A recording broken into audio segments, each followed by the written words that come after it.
Thank you. Thank you.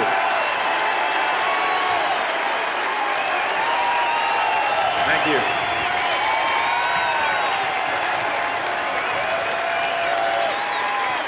Thank you. It's wonderful.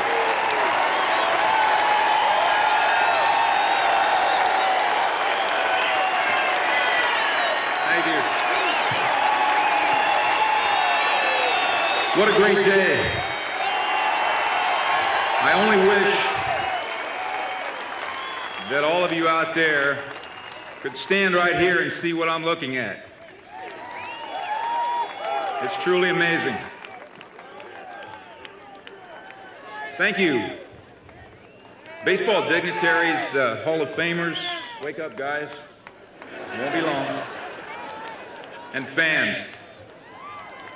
I'd first like to offer my congratulations, of course, to Bob Wolf, the family of the late Leon Day, William Hulbert, Vic Willis, and of course, Richie. Richie, I'm so pleased to be able to share this day with you. As a player, you truly had a Hall of Fame career. I know that because I had your baseball cards. Just kidding. And it's wonderful that you finally received the credit. My family and I congratulate you for an honor that's long overdue.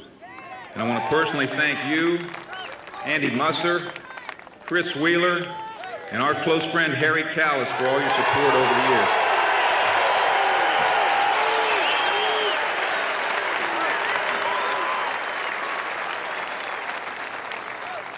I really do stand before you a man that's totally humbled by the magnitude of this entire experience. It's unbelievable. To be honored at this historic annual baseball ritual is truly the finishing touch on what was an extremely rewarding career. To my friends, baseball dignitaries, and most of all you loyal fans and your families who've traveled many miles to be here, I'm honored and flattered that you came to Cooperstown.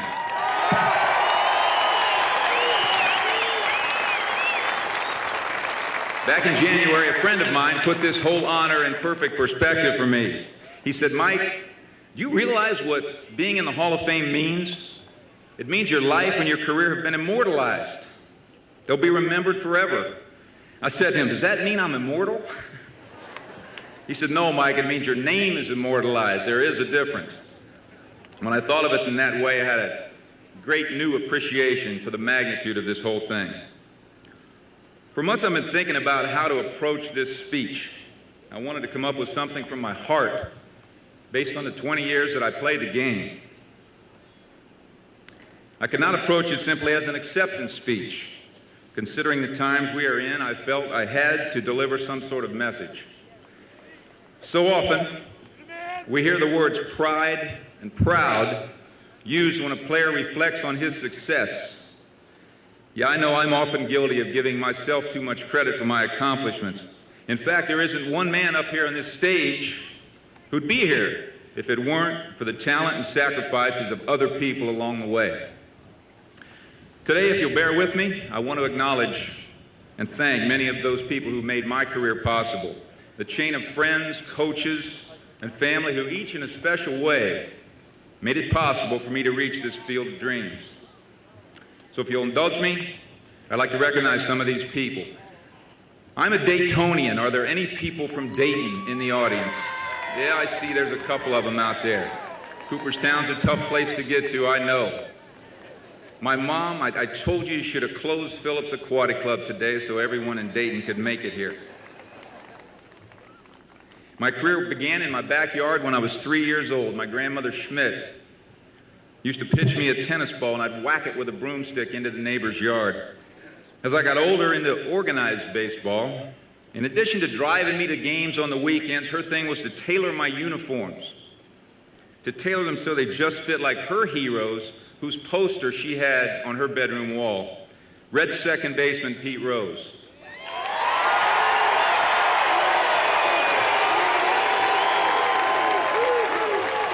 She passed away in 1980 before we won the World Series, but not before her hero and I became teammates and friends in 1979.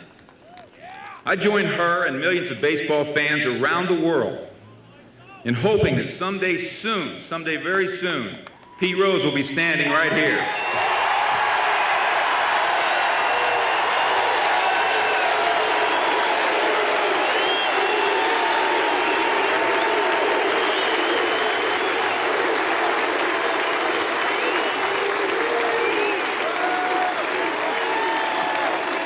I know you all agree with me on that one.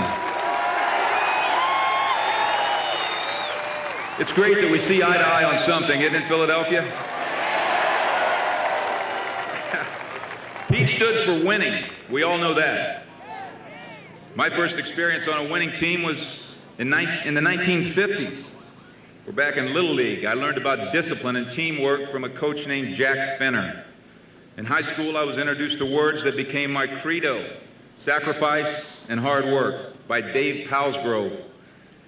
One summer, my baseball dreams almost ended. In fact, it was 1968, after my freshman year at Ohio University. I had to face the reality back then that I simply wasn't good enough at this game to make any team in Dayton, Ohio. But thanks to Ted Mills, a great baseball man back then, he gave me a chance to play. It was on that team that I met a man named Tom Smith, who became my future OU teammate, roommate, and best friend.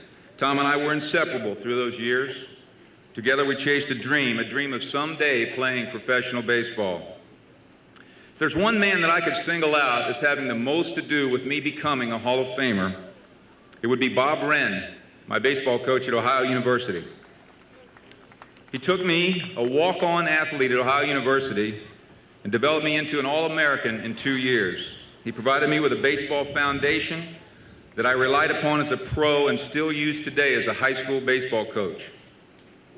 A scout who once said he found me in Little League stayed with me through high school and college when no other scouts were interested in me. The late Tony Lucadello convinced the Phillies to draft me in 1971.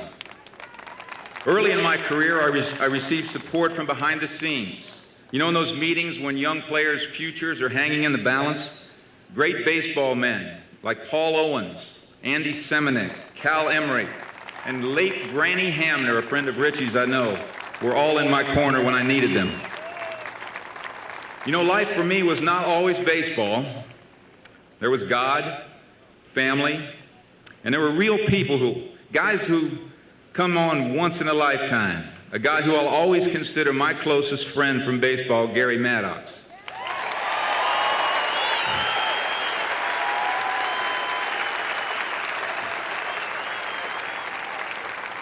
Along with Gary, and the counseling of Wendell Kempton, Andre Thornton, Pat Williams, I found and committed my life to what is the real foundation for living, Jesus Christ.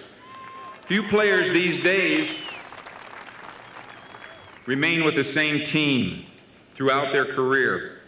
Thanks to Phillies owners Lee Carpenter and Bill Giles, I was able to establish a secure home in Philadelphia for my family throughout my career. I'll always be grateful to these men, especially Bill Giles, for their dedication, their character, and their love of the game.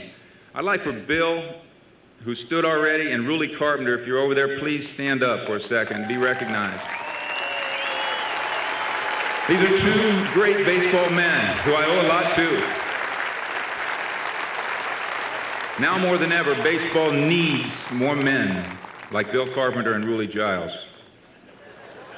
I'd also like to congratulate Lee Thomas and the Philadelphia Phillies for all their success in the recent years. We're going through some tough times right now, but we'll bounce out of it. I wish you the best the rest of the year. Managers, I played for several real good ones. There's no question about that. They have a tremendous effect on a player's career.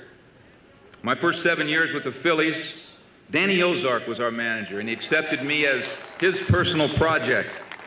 In fact, he wanted to trade me for a load of pumpkins. Danny, I know we had some tough times, but I'll never forget the positive influence you had on my career. And then there was Dallas Green in 1980, our championship year. He pushed myself and my teammates to new heights, and we'll never forget that 1980 year. I'll also never forget Phillies coaches Bobby Wine and Mike Ryan. Those guys never objected to hours and hours of throwing me batting practice. My aches and pains were readily attended to by Don Seeger, Jeff Cooper, and the Phillies training staff. Gus Heffling and Pat Croce, two people you haven't heard much about, they taught me the value of training my body in the off-season, which may have been the most important professional commitment that I ever made. The Phillies are a family, a dedicated family with people behind the scenes who were wonderful to me. People like Larry Shank and his PR staff, Kenny Bush, Pete Cira, and all the home clubhouse staff over the years. And what about the Phillies fans? I know you're out there. I know you are. I've seen your caps. I've seen your license plates. I've seen your cars. I've seen your smiling faces for the past 3 days. You, in fact, have stretched the city limits of Philadelphia all the way to Cooperstown. It's unbelievable. I know you know this, that everywhere I go, I'm asked about you fans. I'm asked about what it was like to play in Philadelphia. Let me say this and make it as short and sweet as I possibly can. If I had it to do all over again, I'd do it in Philly. If I had it to do all over again, the only thing I would change would be me. I'd be less sensitive. I'd be more outgoing. I'd be more appreciative of what you expected of me. My relationships with Philadelphia fans has always been misunderstood.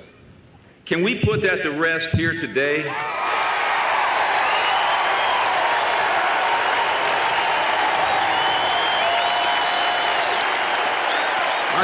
I and my family sure hope that we can.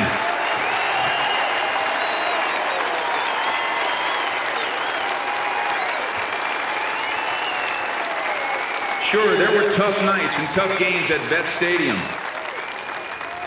You got to realize that that's the nature of the sport we played. But I remember most your cheers of anticipation as I would come to the plate for a big at-bat, the curtain calls after big home runs, and that number 20, along with these other 3 guys being hung on the outfield wall at Vet Stadium forever. And that's the bottom line. Just like today, you're here. Back then you were there, and I know you care. And for that, I thank you.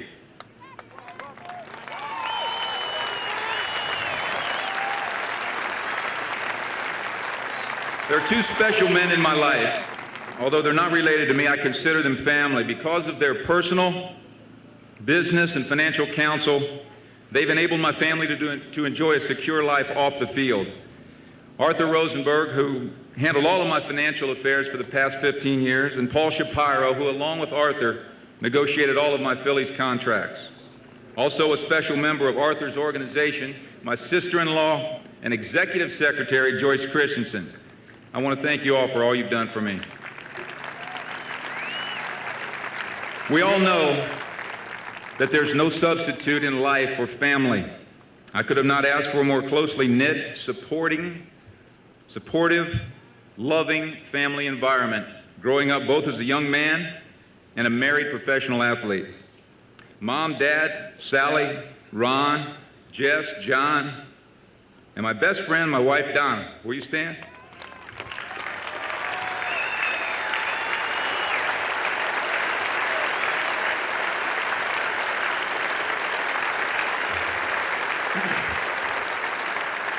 My greatest gift of all is to have you all healthy and able to share in this honor with me. In preparing this speech, I thought of some lessons I learned from my baseball career. Lessons like having patience and dealing with pressure, teamwork and unselfishness. Heaven knows we have to learn to deal with failure as baseball players. Establishing that goals can only be attained through sacrifice and hard work.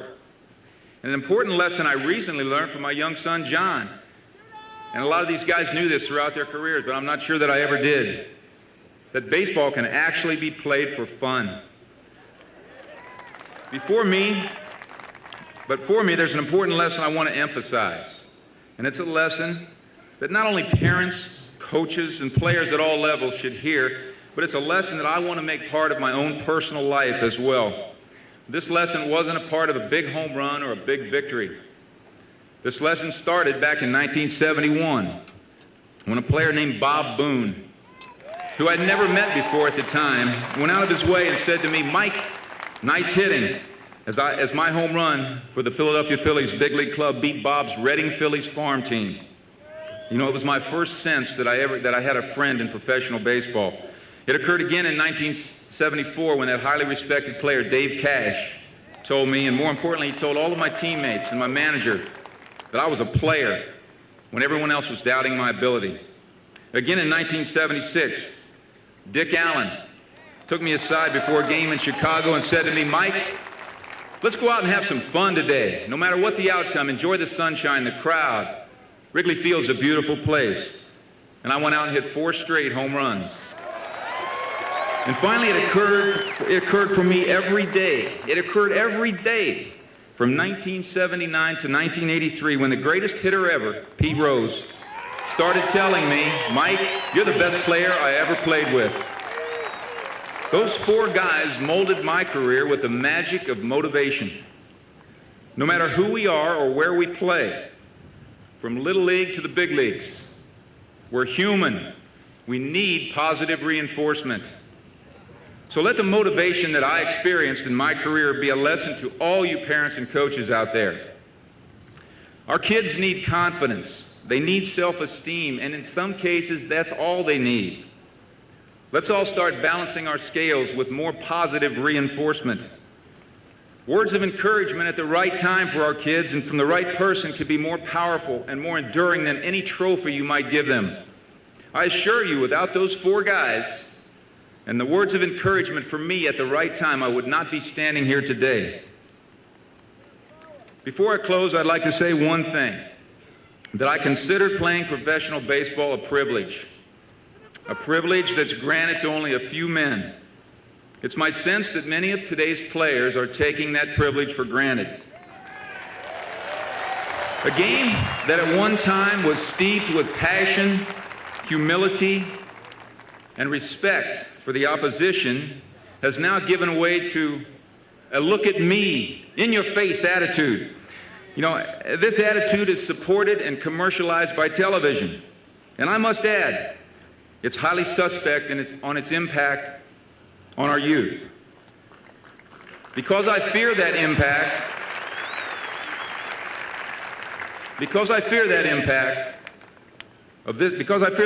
of this attitude, I want to use this opportunity to warn the current generation of baseball players of the seriousness of the widening gap between our game and its fans.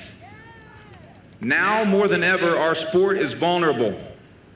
We can't afford to lose any more fans to the more high-profile, fast-paced games of professional basketball and football. Since retiring, I've come to realize that baseball fans are unique. You too have a passion, a special appreciation for all that this sport embodies. No other sport has fans attached to such a significant and rich history as baseball.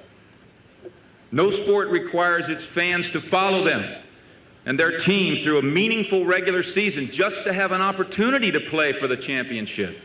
And no other sport has fans that depend on it to entertain them through the long, hot summer. Those who are currently enjoying the fruits of the game had best realize that the key to the game's survival is that unique bond that this game has with its fans. Hall of Famers and their teammates built the foundation upon which our game rests. And their era strengthened that special foundation and that bond between baseball and its fans. Our game has reached a crossroads. I don't believe it can survive unless the team owners and players become one. Take a look at the empty seats at every game or drive by an empty playground where kids used to be playing ball. That concerns me. And baseball, it should scare you. Just a new basic agreement will not bring the fans back. Even great baseball won't ensure their return. There must be a new level, a higher level of cooperation and understanding. We need to recapture and re-energize the spirit of baseball fans. If we make the fans number one, they will come.